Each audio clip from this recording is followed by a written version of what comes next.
Selamat siang. Bersama ini saya akan memberikan pengarahan tentang cara menggunakan software Krisan Inventory. Mudah-mudahan setelah Anda menonton video ini, Anda dapat lebih mengerti cara menggunakan Krisan Inventory. Di sini saya akan menjelaskan secara singkat cara menggunakan Krisan Inventory mulai dari awal sampai bisa menghasilkan kartu stok barang. Untuk login ke dalam Krisan Inventory, kita dapat menggunakan username, admin, dan password Krisan. Jadi kita login dengan user admin dan password Krisan. Ini adalah tampilan menu utama dari software Krisan Inventory, dan di sini kita dapat melihat tersedia beberapa menu di menu utama. Sebelum saya lanjutkan, saya akan memberitahukan beberapa hal mengenai cara menggunakan software Krisan Inventory, terutama cara penggunaan menu-menunya. Jika Anda ingin mengaktifkan online help, Anda bisa menekan tombol F1.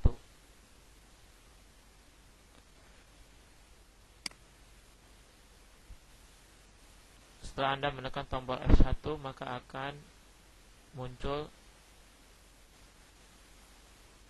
online help dari Krisan Inventory.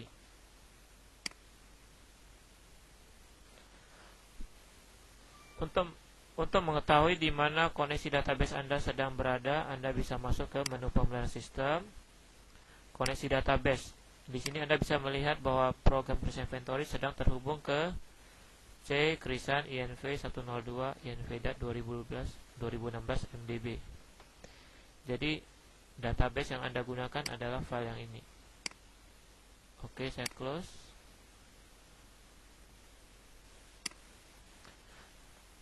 Saya akan mengajari cara menggunakan tombol-tombol dalam Krisan Inventory, termasuk cara menambah data, mengedit, dan menghapus.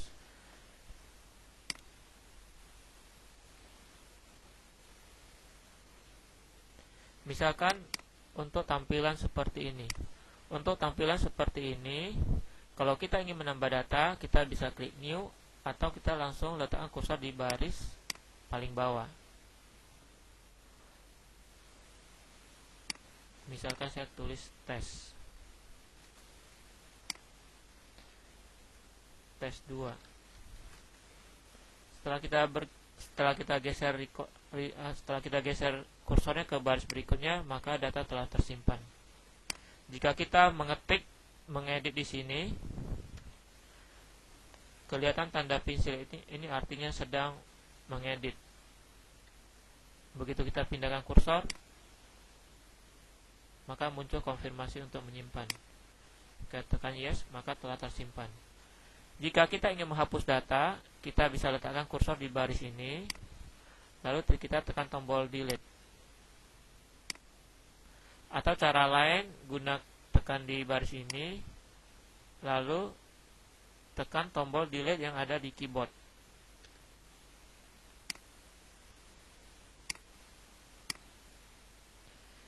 Jika data yang mau dihapus sudah digunakan oleh transaksi yang lain, maka akan muncul warning seperti ini. Jadi tidak dapat dihapus. Jadi ingin menghapus, maka harus menghapus dulu master barangnya. Lalu juga ada tombol navigasi di bawah ini. Ini untuk mundur satu record. Ini ke record pertama. Ini maju satu record, ini ke record terakhir, ini ke record yang baru. Jadi untuk menambah record dengan model form seperti ini, cukup geser kursor ke baris data yang kosong, atau tekan tombol new, atau menggunakan kursor mouse plus.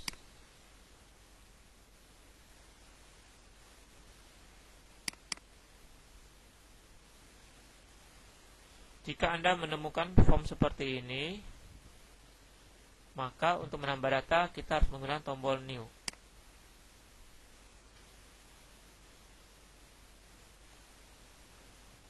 Lalu kita isi data-datanya. Begitu selesai, kita langsung tekan tombol new lagi, maka akan langsung tersimpan.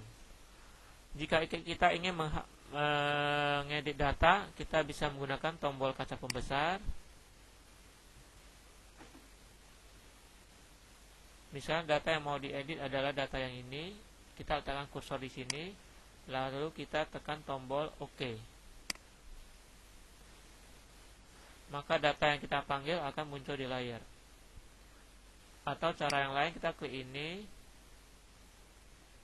kita bisa search misalnya pakaian anak, kita dan muncul semua barang yang merupakan grup dari pakaian anak-anak. Lalu kita letakkan kursor di sini, kita double klik di samping kirinya. Jadi ada dua pilihan, double klik atau OK. Misalkan saya double klik, maka data yang telah kita panggil muncul di layar. Jadi kita mau ngedit, kita tinggal rubah di sini. Lalu tekan tombol new untuk menyimpan.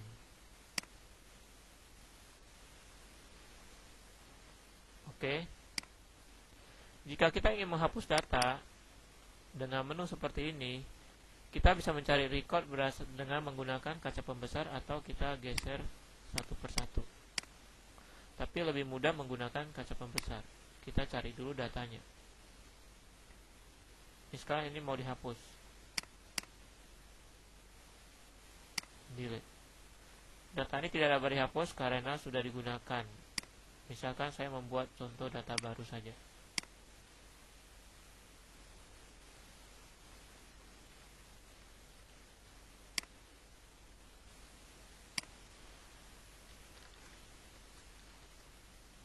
Tekan new untuk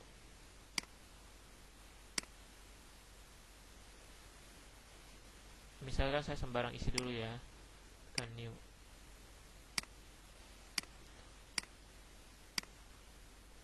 Oke, sekarang korek api. Kita mencari data korek api.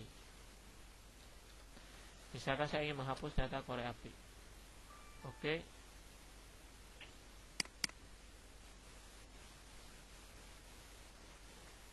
Sekarang data yang di layar adalah korek api.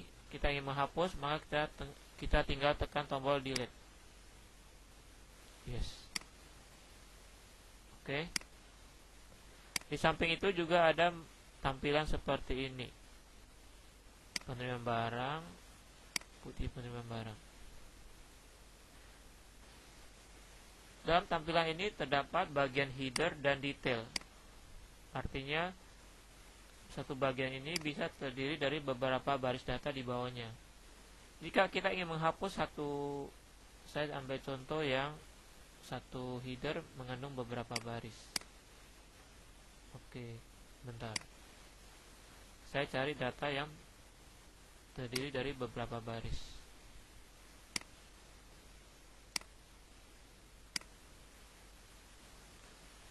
Misalkan datanya seperti ini. Ada header dan dua record di bagian detail. Jika kita ingin menghapus satu baris data di bawah ini, maka kita letakkan kursor di baris ini, lalu kita tekan tombol delete. Anda bisa perhatikan, maka judul pesannya adalah Anda yakin untuk menghapus baris barang.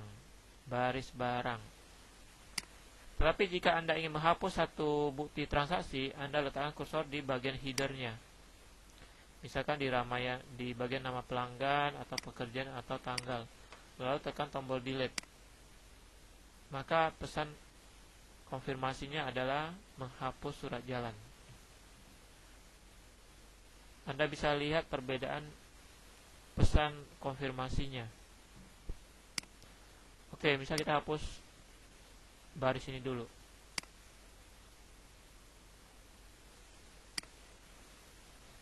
Oke, sekarang sudah terhapus. Sekarang kita mau hapus satu transaksi. Kita letakkan kursor ke baris header, kita tekan tombol delete. Anda yakin menghapus surat jalan? Yes. Sekarang Anda bisa melihat data transaksi telah terhapus. Dan di sini kita bisa melihat ada dua tombol navigasi. Yang bagian sini adalah navigasi dari yang data-data di sini. Sedangkan yang bagian bawah merupakan navigasi dari transaksinya. Oke, kita close. Saat software ini baru diinstal pertama kali, maka software ini telah dilengkapi dengan contoh data.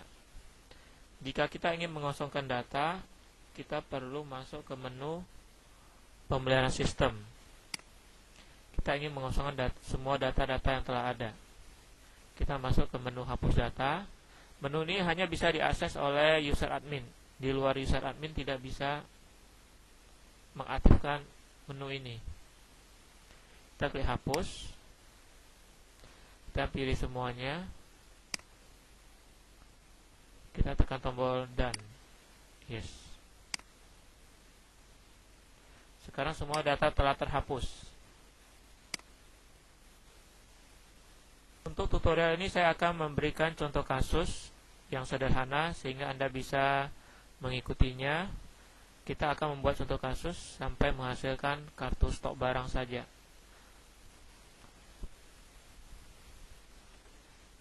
Begini contoh kasusnya. Misalkan mulai awal tahun 2016, berarti mulai mulai dari 1 Januari 2016, PT Krisan akan menggunakan software Krisan Inventory untuk mengelola stok barang yang dimilikinya. Nah, kita anggap PT Krisan mempunyai 2 gudang. Yang satu di Cengkareng, yang kedua di Serpong. Oke. Sebelum menggunakan software ini, tentunya PT Krisan sudah mempunyai persediaan awal barang di akhir tahun 2015. Artinya pada saat 31 Desember 2015 di gudang-gudangnya PT Krisan telah ada stok barang. Misalkan di gudang Cengkareng sudah ada celana panjang ukuran 30 sebanyak 25, celana panjang ukuran 31 sebanyak 35. Jadi ini adalah persediaan barang yang ada di gudang Cengkareng. Sedangkan di gudang Serpong ada celana panjang ukuran 30 sebanyak 100 piece, celana panjang ukuran 31 sebanyak 200, kaos polo ukuran L sebanyak 300. Oke, misalkan di sini kita mau anggap setiap barangnya itu kita sebut harga pokoknya masih dengan harga 75.000. Berarti tiap barang ini harga pokok 75.000. Dan untuk kaosnya kita anggap harga pokoknya 30.000.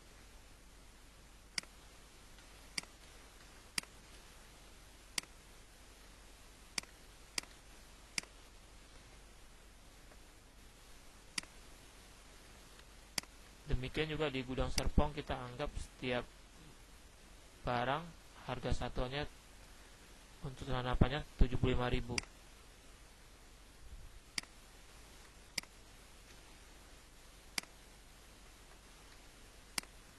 Oke, ini adalah stok awalnya di masing-masing gudang.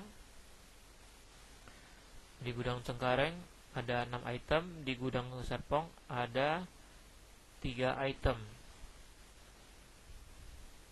Jadi total barangnya sebenarnya ada 6 macam ya, 1, 2, 3, 4, 5, 6.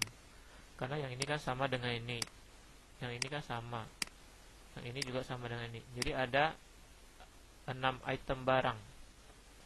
Lalu kita nanti buat contoh transaksi barang masuk pada tanggal 5 Januari. PT Krisan membeli barang dari PT Abadi Jaya, dan barang tersebut masuk di gudang Cengkareng dengan kuantiti sebagai berikut.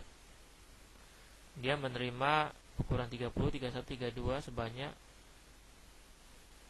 oke, kita bikin aja misal terima 20.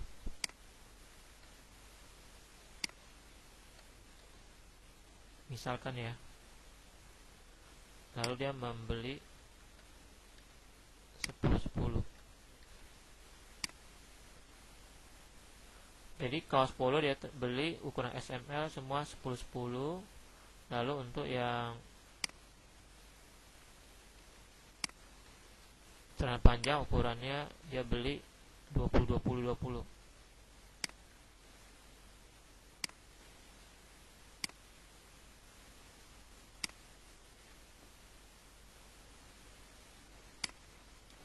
Lalu pada tanggal 10 Januari PT Krisa menjual kepada toko Jaya Baru dan barangnya dikeluarkan dari gudang di Cengkareng juga sebanyak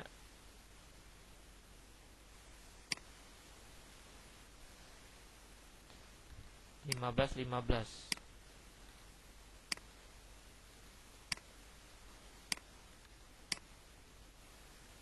Oke, sekarang kita mulai ke software Krisa Inventory dengan kasus ini.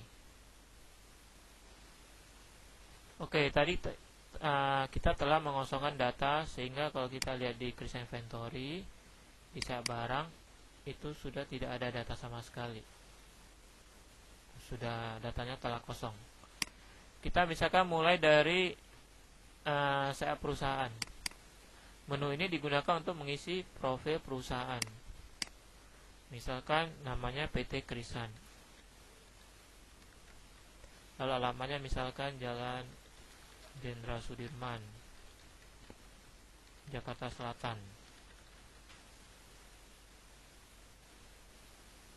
Untuk bagian ini maksimum jumlah record, periode serial, dan nomor serial ini hanya diisi jika Anda telah mendapatkan serial yang valid dari Krisan Software. Jika Anda tidak mendapatkan, Anda lewatkan saja bagian ini.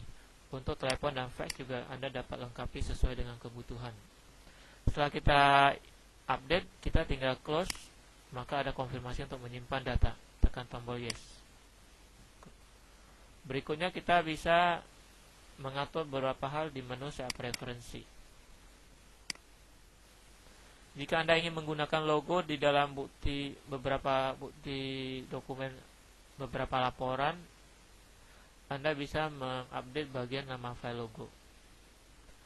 Juga untuk desimal di Quantum, Anda bisa setting sendiri mau menggunakan desimal atau enggak.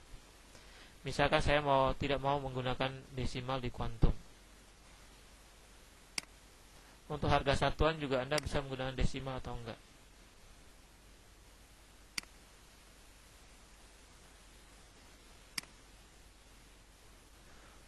Untuk validasi stok minus, ini tujuannya sih untuk nanti jika saat kita keluar barang dan stok barangnya tidak mencukupi, maka ada warning validasi stok minus. Nanti saya akan memberikan contoh. Close, save. Sekarang kita masuk ke menu siap gudang untuk membuat beberapa gudang. Tadi dalam kasus tadi kita mempunyai dua gudang, yaitu gudang Cengkareng dan gudang Serpong. Kita bisa membuat kode gudang sesuai dengan kebutuhan kita. Misalkan saya buat kode gudangnya CG.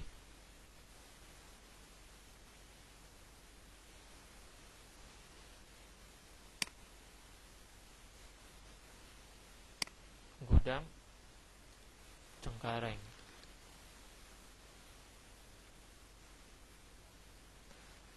Lokasi tidak wajib diinput, hanya bersifat keterangan tambahan.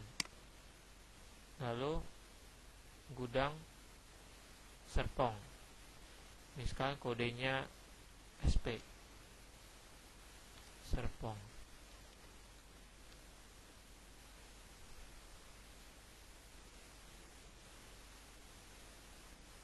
Lalu kita geser kursor ke record berikutnya, maka otomatis sudah tersimpan. Oke, setelah selesai kita save. Berarti sekarang kita sudah membuat dua gudang di dalam data kita. Kita close. Sekarang kita masuk ke setup grup barang. Tadi di dalam contoh kasus kita melihat ada 6 item barang, yaitu celana panjang dan kaos. Nah, kita bisa membuat di sini kita dapat melihat ada dua sisi, grup barang dan subgrup barang.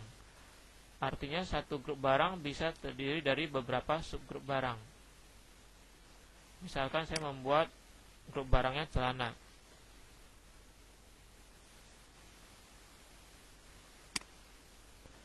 Saat kita mau membuat subgroup barang, kita harus lihat posisi kursor di sebelah kiri, tanda segitiga warna hitam harus di baris yang kita inginkan.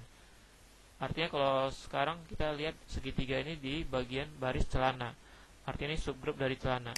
Kita bisa membuat misalnya celana panjang, misalnya celana pendek. Lalu kita membuat grup barang yang baru, misalnya kaos.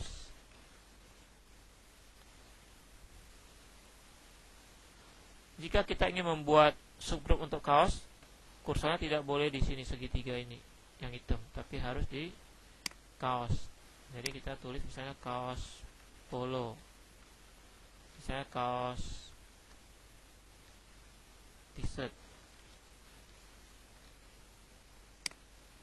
Jadi kaos mempunyai dua subgroup dan celana juga mempunyai dua subgroup. Oke. Jika kita ingin menghapus, misalkan nih saya celana ini isinya tes. Jika saya ingin menghapus, saya tinggal letakkan kursor di baris ini, tekan tombol delete. Yes. Jika saya ingin menghapus bagian ini, misalkan saya buat grup barang tes 1, tes 2. Jika saya ingin menghapus grup barang tes, saya tinggal taruh kursor di sini, tekan tombol delete. Yes. Maka subgroup barang otomatis juga ikut terhapus. Oke, sekarang kita telah membuat dua grup barang dan masing-masing grup mempunyai dua subgroup. Sekarang kita close. Berikutnya kita membuat sayap satuan. Karena di sini setelah ada dua record satuan, kalau misalnya kita tidak mau menggunakan satuan unit, kita bisa hapus.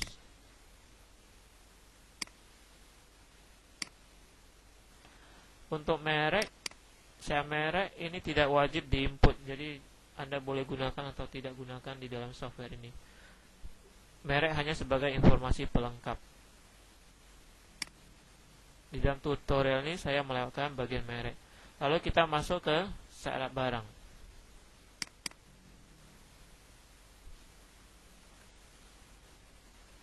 Dari contoh kasus kita mempunyai 6 macam barang. Kita akan membuat barang ini dulu, 6 macam barang ini dulu. 6 item barang ini. Kita kembali ke setup barang. Misalkan saya membuat kodenya CL001.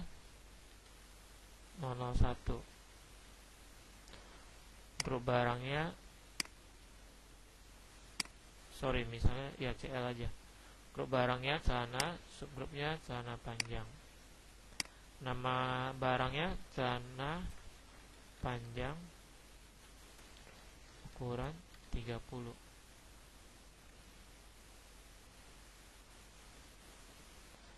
Satuan pieces. Minimum stock. Minimum stock ini maksudnya digunakan untuk pemberitahuan jika stok barang di gudang tersebut sudah melewati batas minimum. Misalkan kita menginginkan sistem memberitahu kita jika barangnya sudah kurang dari 5, kita bisa mengetahuinya. Misalkan saya setting 5. Lokasi barang itu artinya celana panjang ini ada di sebelah mana dari gudang tersebut. Misalnya gudangnya terdiri dari beberapa rak. Misalnya kita anggap di rak 001. Setelah selesai kita tekan tombol new untuk menyimpannya.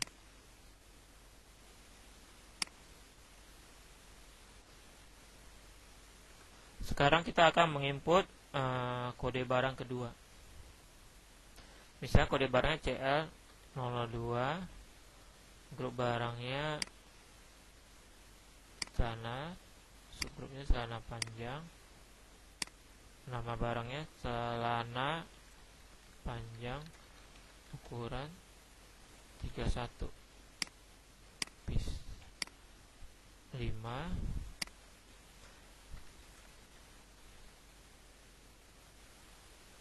lalu tekan tombol new untuk menyimpan. Jika kita ingin menambahkan foto untuk barang ini, kita bisa klik tombol ini, nanti kita tinggal pilih file JPG dari barang ini. Kita tekan tombol new untuk save.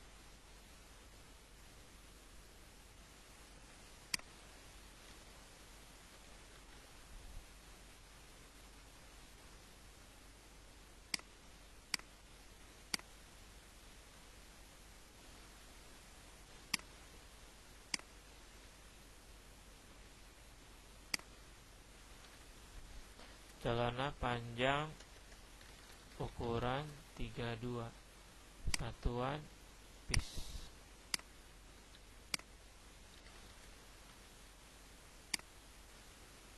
Tekan tombol new untuk menyimpan.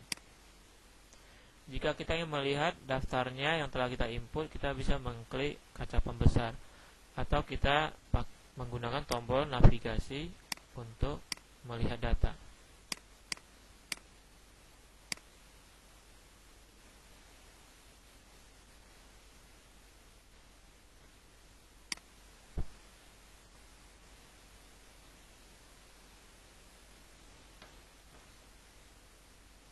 Tekan cancel untuk menutup menu pencarian data. Sekarang kita input kaosnya ya, kaos polo. Misalnya kaos polo KP 01, kaos polo ukuran S.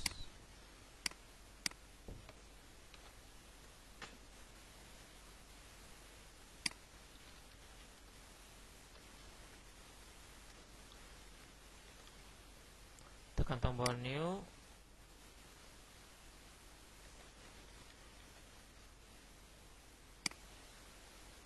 kaos polo,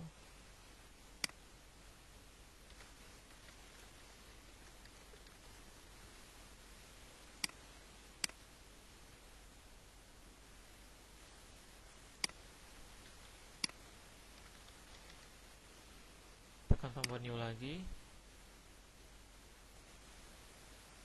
KP 003,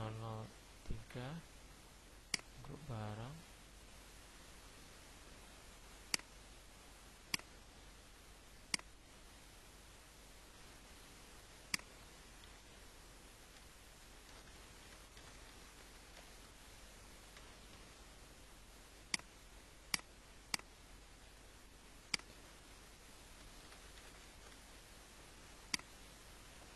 Selain menginput di menu ini, Anda juga dapat menggunakan menu import from Excel untuk mengimpor daftar barang.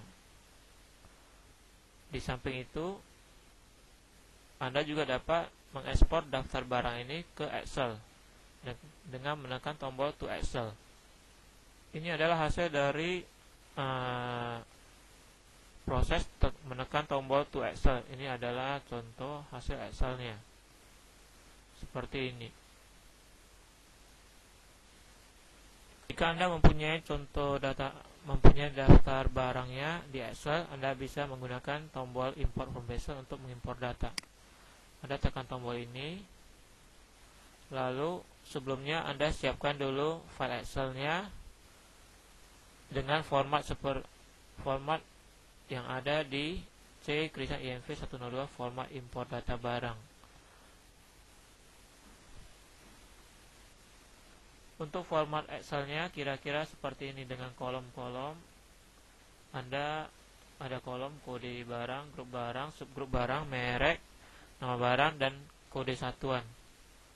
Hanya 3 kolom yang merah ini yang wajib diisi. Jadi Anda siapkan dulu data dengan format seperti ini. Jika data ini tidak ada, Anda kosongkan saja.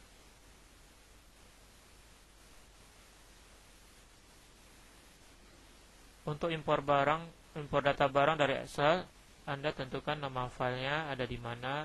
Anda bisa pilih melalui tombol ini.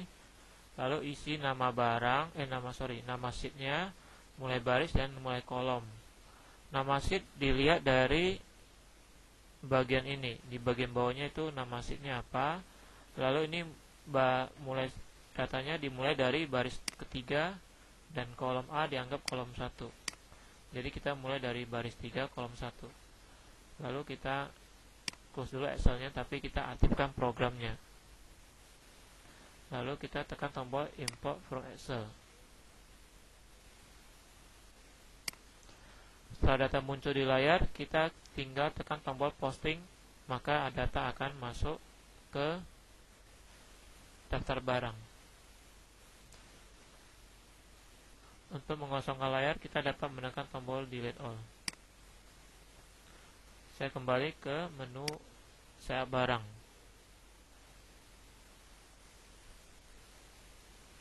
Di samping itu, jika kita menginput kode barang yang telah ada, maka sistem akan memberikan peringatan. Misalkan kita di sini sudah ada kode CL001. Misalkan saya buat lagi kode yang sama. Saya tekan tombol new, saya input kode barang CL01. Maka sistem akan memunculkan warning terjadi duplikasi kode barang. Tekan escape untuk membatalkan. Oke, sekarang kita telah menginput 6 macam barang, 6 item barang, ya. Kita telah menginput 6 item barang sesuai contoh kasus.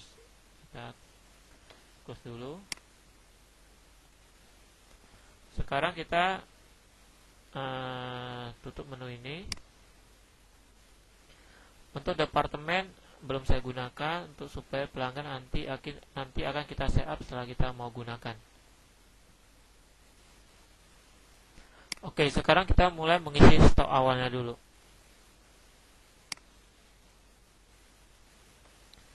Kita lihat persediaan awal untuk Cengkareng, kode gudang Cengkareng. Jadi di sini ada dua pilihan, Cengkareng dan Serpong. Cengkareng dan Serpong. Misalkan kita isi untuk Cengkareng dulu. Kita kembali ke contoh kasus. Sini kita lihat ada stok barang persediaan awal sebanyak 25, 35, 55 dengan nilai 75.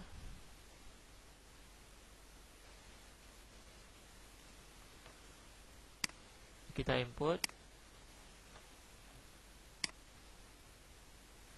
25 dengan harga 75.000. Harga pokok persediaan. Kita masukin yang kedua 35.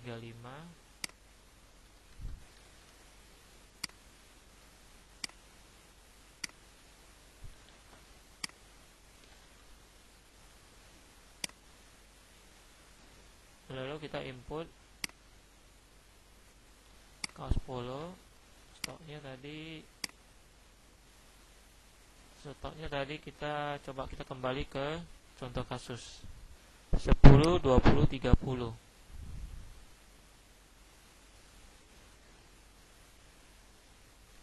10,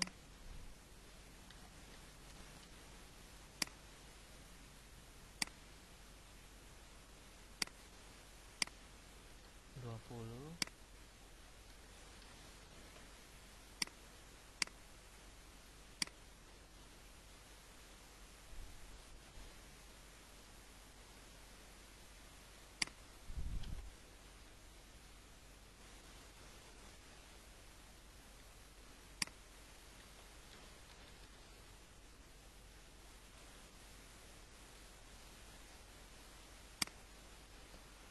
Sekarang kita telah mengisi stok saldo awal stok untuk gudang Cengkareng. Sekarang kita kembali ke gudang yang satu lagi, gudang Serpong. Oke, kita kembali lihat ke contoh kasusnya. Kita lihat di sini 100, 200, 300, 30.000.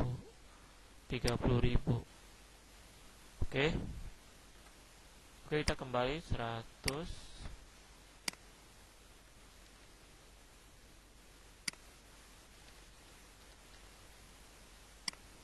C2 200.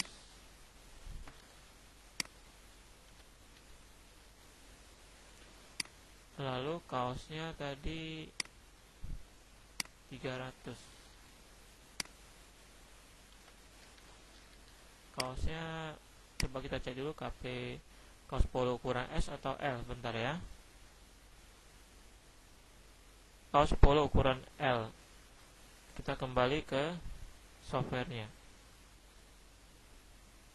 kita ganti di sini. Oke, sekarang kita telah mengisi stok awal untuk kedua gudang. Kita dapat menutup menu ini, persediaan awal, dan kita sebenarnya sudah dapat melihat kartu barangnya. Kita bisa ngecek ke menu ini, kartu barang. Kita pilih barang, misalkan celana 01. Kita lihat di gudang CG, maka telah ada stok awal sebanyak 25 piece dengan HPP 75.000 dan totalnya 1.875.000. Demikian juga dengan gudang yang Serpong. Jadi ada stok awal sebanyak 100. Kita close. Dan di sini juga kita dapat melihat persediaan akhir barang per gudang. Kita dapat di gudang CG ini ada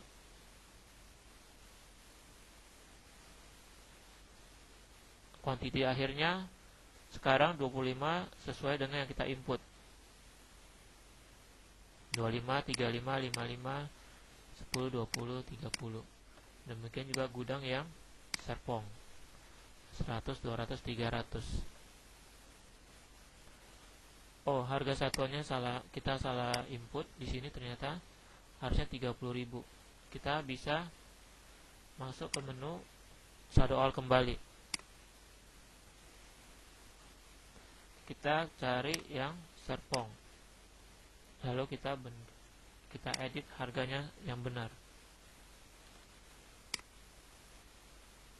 Oke, sekarang sudah benar. Jika kita lihat ke persediaan barang, maka kita dapat melihat harganya telah berubah menjadi 30.000. Oke, di samping itu juga kita bisa melihat rekap stok barang.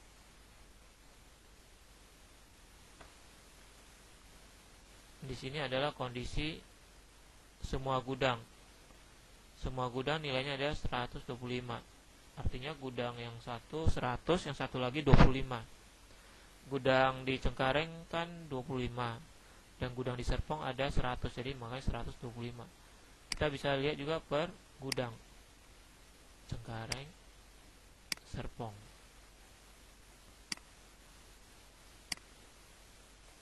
Oke, sekarang kita close.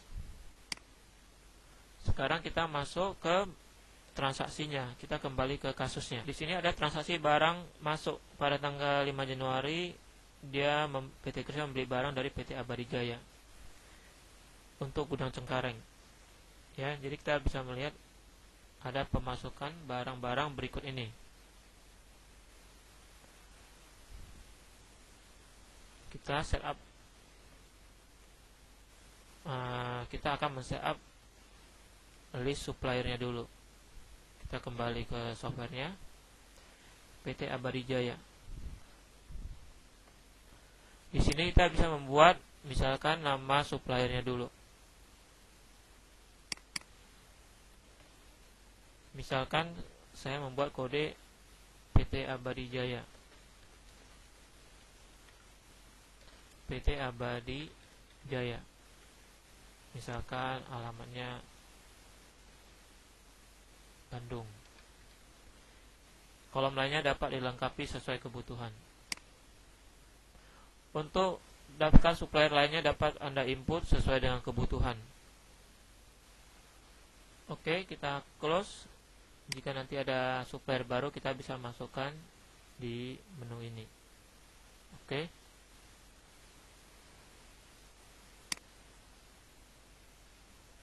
Sekarang kita akan membuat transaksi penerimaan barang. Tapi sebelumnya kita akan membuat dulu format penomorannya penomoran dokumennya. Kita masuk ke menu setup penomoran dokumen.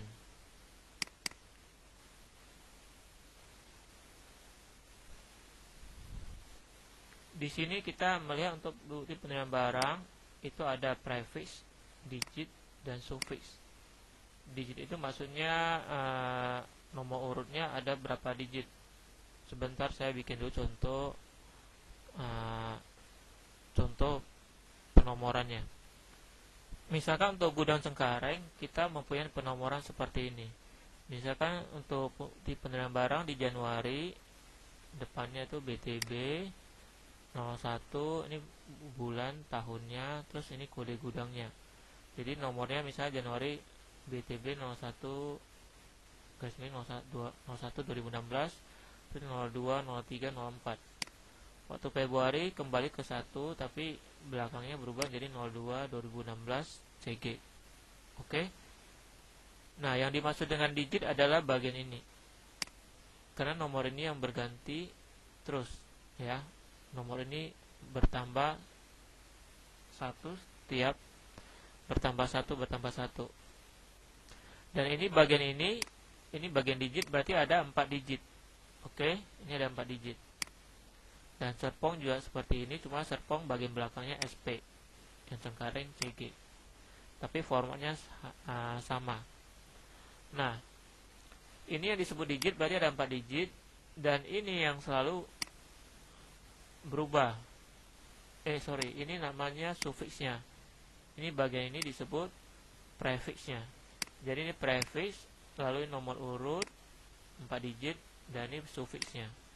Dan suffix di Januari sebagai berikut, dan suffix di Februari beda lagi untuk yang Cengkareng. Ini prefixnya selalu sama untuk yang Januari dan Februari, dan Maret dan seterusnya. Demikian juga suffix untuk Serpong. Januarinya adalah seperti ini, Februari seperti ini. Sekarang kita implementasikan sistem ini ke penomoran ini ke softwarenya.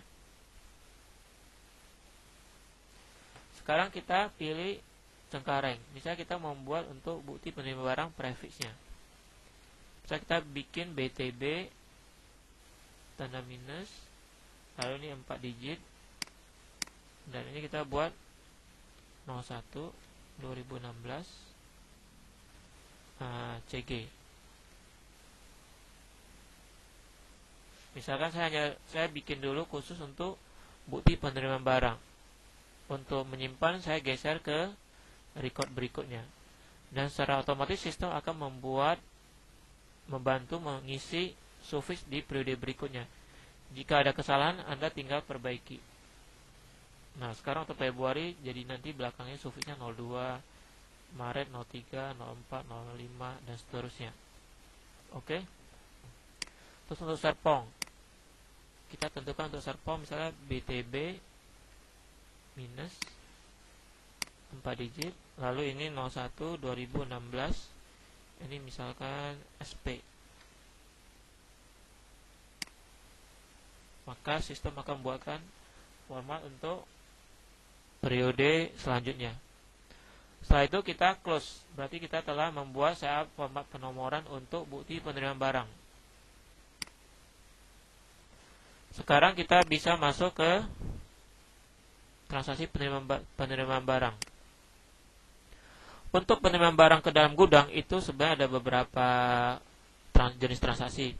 Pertama adalah bukti penerimaan barang. Ini artinya bisa terima barang dari supplier, artinya kita membeli barang, atau kita menerima barang dari misalnya gudang-gudang yang lain. Misalkan kalau misalkan perusahaan manufaktur itu bisa aja menerima barang dari misalkan dari gudang bahan baku, setelah diproses dimasuk ke gudang barang setengah jadi.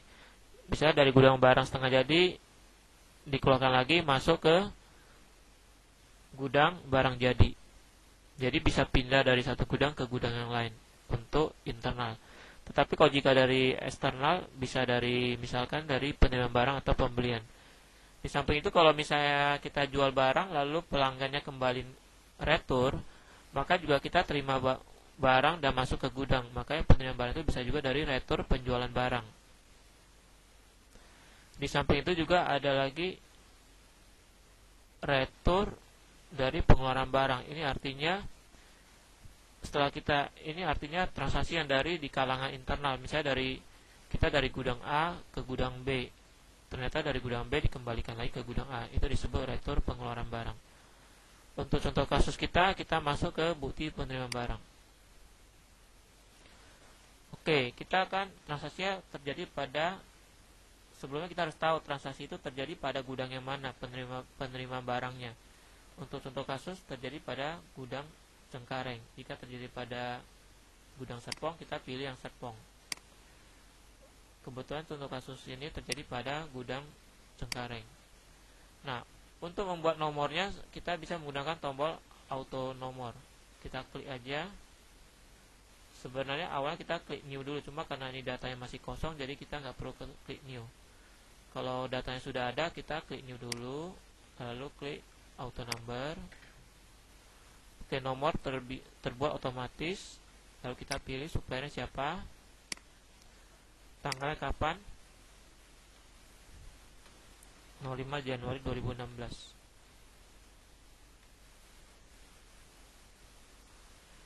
Untuk nomor PO kita bisa lengkapi sesuai dengan kebutuhan. Nomor PO, nomor surat jalan dari suppliernya, nomor faktur, keterangan dapat kita lengkapi. Oke.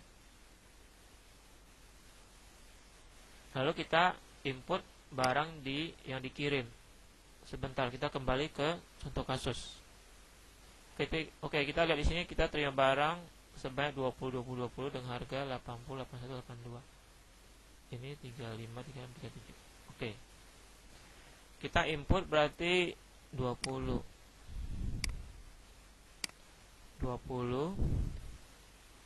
harga 80 atau 81, benar.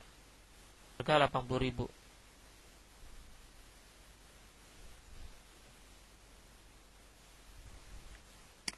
Harga 80.000.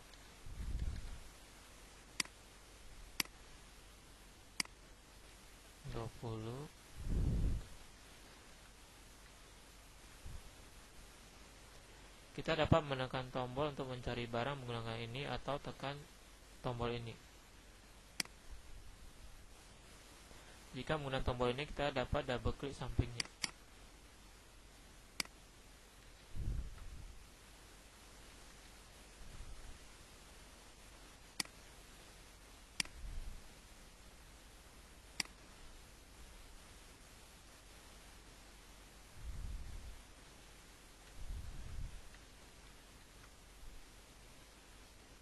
Jika kita tidak menghafal kode barang, kita klik bagian ini.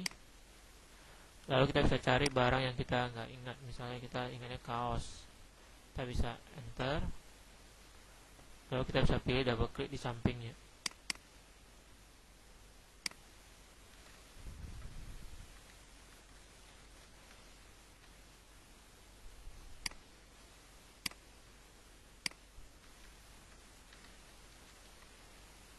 Kita lihat lagi ke contoh kasus untuk memastikan data sudah benar. Sebentar, ternyata kita salah mengisi harga, harusnya 35, 36, 37. Berarti tinggal kita isi di sini 35, 36, 37. Oke, sekarang sudah selesai.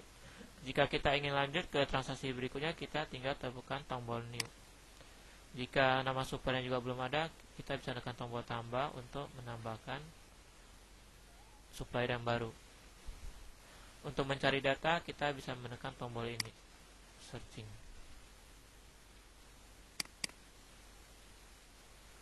Oke, sekarang kita close.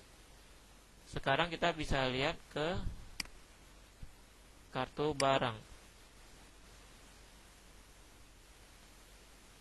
Sekarang kita pilih gudang Cengkareng.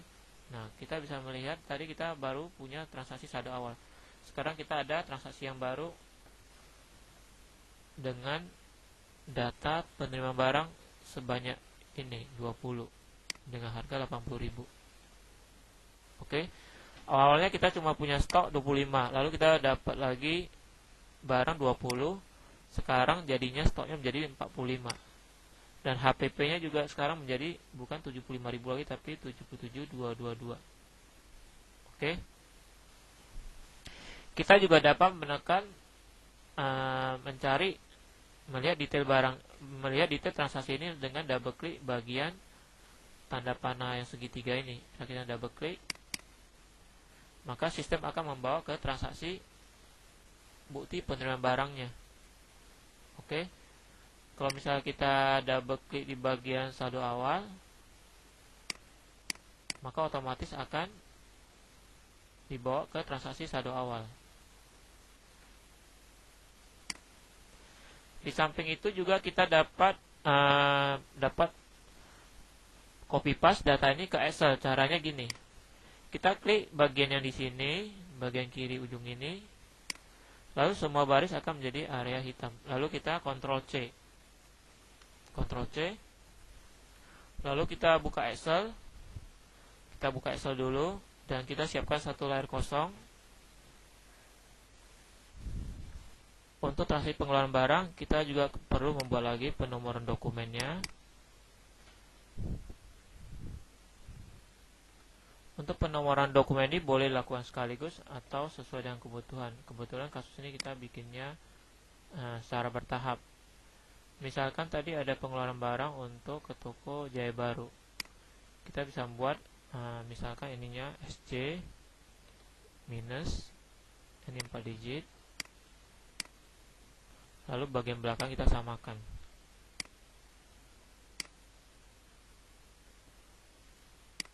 Untuk Serpong SC 4 digit.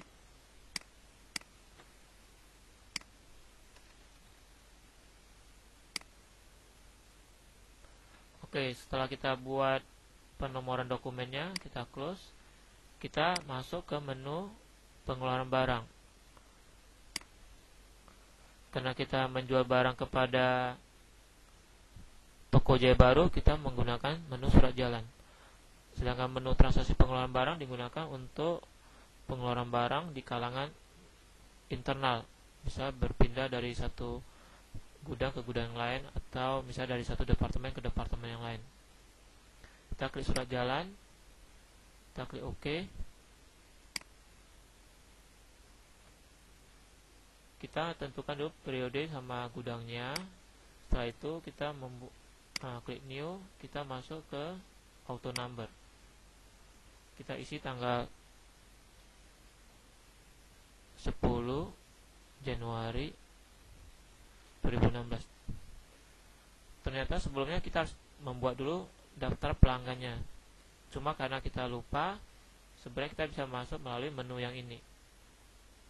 Menu nama pelanggan. Klik tambah. Misalkan namanya Jaya Baru. Kita tulis JB01 Toko Jaya Baru. Misalkan alamatnya di Jalan Jalan Menteng, Jakarta Pusat. Untuk kolom yang lain dapat kita lengkapi sesuai kebutuhan. Setelah selesai, kita tekan tombol new. Close. Sekarang kita dapat memilih nama pelanggan toko Jaya Baru. Kita dapat melengkapi nomor PO, nomor kendaraan, dan lainnya. Kita kembali ke kasus. Oke, di sini dalam contoh kasus kita mengeluarkan barang untuk setiap jenis, tiap barang, tiap item sebanyak 15.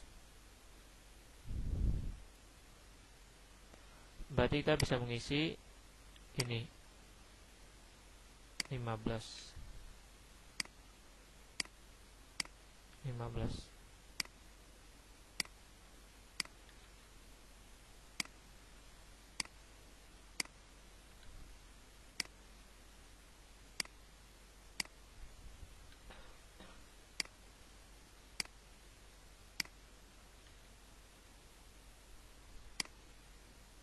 Setelah selesai, kita tekan tombol close.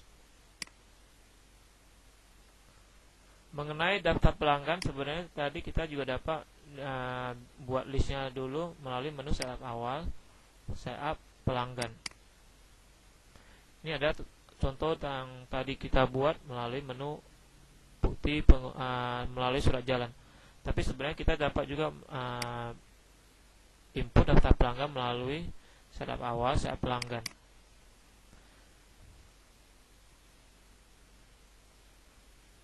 Untuk mencari data menggunakan kaca pembesar, kita menekan tombol kaca pembesar.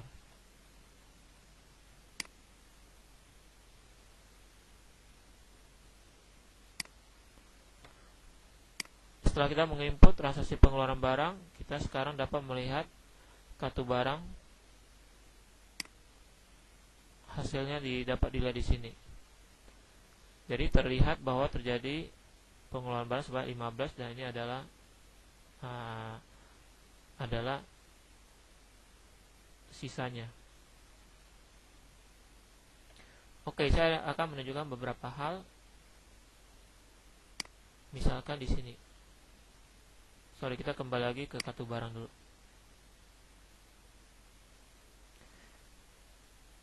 Di sini kita lihat waktu tanggal 5 Januari saldo barang kita untuk CL01 itu sebanyak 45 piece, ya. 45 piece. Dia keluar 15 jadi 30. Berarti saldo per tanggal 5 itu 45 piece CL01 di gudang CG. Misalkan kita bikin di pengeluaran barang ini. Ini transaksi yang baru tadi kita input. Misalkan di CL ini kita menginput 50, kita keluarkan barang 50. Maka akan muncul warning saldonya tidak mencukupi karena saldo tersedia hanya 45. Maka tadi waktu di menu setup preferensi kan kita ada centang validasi stop minus. Nah, tujuannya untuk mengeluarkan warning seperti ini. Ya. Bagian ini ada hubungan dengan validasi stop minus. Jadi kita tidak dapat melanjutkan. Jika menu itu tidak dicentang, maka ini bisa transaksi ini bisa dilewatin. Jadi itu ada hubungan dengan validasi tadi, ada hubungan warning tadi, ada hubungan dengan menu yang set preferensi bagian yang validasi stop minus. Terus tadi kita di surat jalan juga kita bisa lihat ada misalkan di sini kita lihat ada pekerjaan. Fungsinya untuk apa? Misalnya begini. Misalkan perusahaan tersebut bergerak di bidang kontraktor, misal interior, ya, interior. Perusahaan tersebut menerima banyak pekerjaan, misalnya job dari klien. Misalnya job interior di rumah Pondok Indah, job interior di rumah, misalnya rumahnya di Pantai Indah Kapuk. Nah, misalnya perusahaan ini ingin mengetahui sebenarnya setiap proyek yang dia kerjakan, misalnya rumah di Pondok Indah, rumah di Pantai Indah Kapuk, digunakan barang-barang yang digunakan untuk proyek tersebut apa saja. Jadi waktu setiap keluar barang, usernya dapat menginput bagian ini pekerjaan. Jadi usernya bisa membuat dulu daftar pekerjaan di menu ini. Misalkan P01 proyek, misalnya proyek rumah Pondok Indah.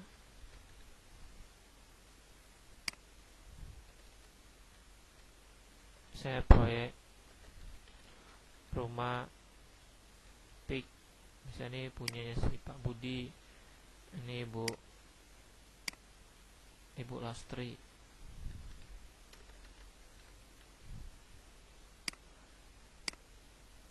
Jadi setiap kali waktu mereka waktu barang yang dikirimkan untuk pengerjaan proyek itu, yang dikeluarkan untuk proyek itu, maka user dapat mengisi di bagian pekerjaan ini.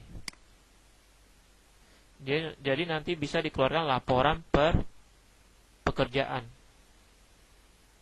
Misalkan proyek rumah P pakainya barang-barang apa aja, proyek rumah Pondok Indah pakainya barang-barang apa aja. Itu nanti bisa ada laporannya, dan laporannya itu nanti bisa dilihat di laporan data pengeluaran barang per pekerjaan, ya, di bagian ini. Jadi ini banyak banget contoh laporan yang bisa digunakan. Misalkan untuk pengeluaran barang, selain surat jalan juga bisa pengeluaran barang untuk internal. Misalkan dikerjakan di dalam perusahaan, berarti tukang-tukang yang ngerjain, berarti bisa menggunakan pengeluaran barang. Nah, ini juga bisa diisi pekerjaannya. Jadi misal untuk proyek itu bisa aja ada barang yang dikerjakan di dalam perusahaan, ada yang dikirim ke proyek gitu. Jadi bisa menggunakan surat jalan atau menggunakan bukti pengeluaran barang.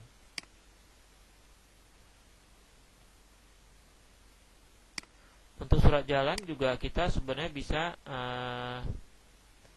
mencetak laporan, yang misalnya dicetak laporannya, kita report, kita bisa preview. Nah, ini ada contoh laporannya. Jika kita ingin menggunakan ukuran yang lebih kecil, kita bisa pilih laporan yang lebih kecil, misalnya setengah kuarto.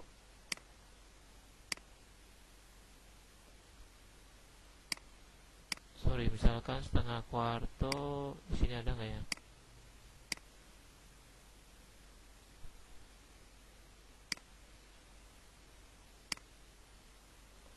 Nah, ini contoh yang setengah kuarto.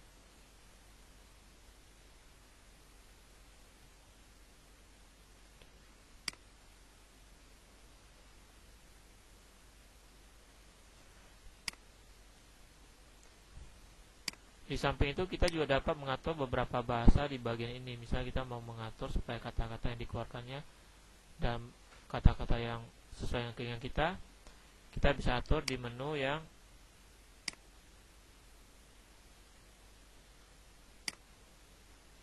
di bagian menu setup bahasa. Bisa di bagian surat jalan, kita bisa setting bahasa yang kita inginkan di sini, di bagian ini.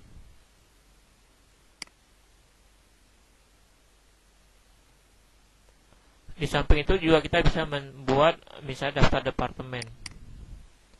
Misalnya departemennya, misalnya kita buat departemen produksi, misalnya departemen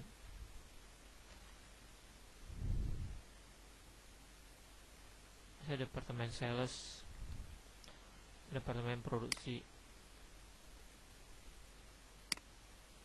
departemen penjualan misalnya.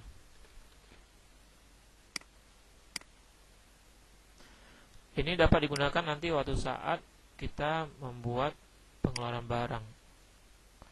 Di bagian pengeluaran barang untuk kalangan internal, kita bisa mengisi departemen di bagian ini. Jadi kita bisa mengetahui pengeluaran barang per departemen. Untuk bisa menggunakan auto number, kita harus tentukan dulu. Untuk bisa menggunakan auto number, kita harus menentukan dulu kita harus bikin dulu di setup penomoran dokumen.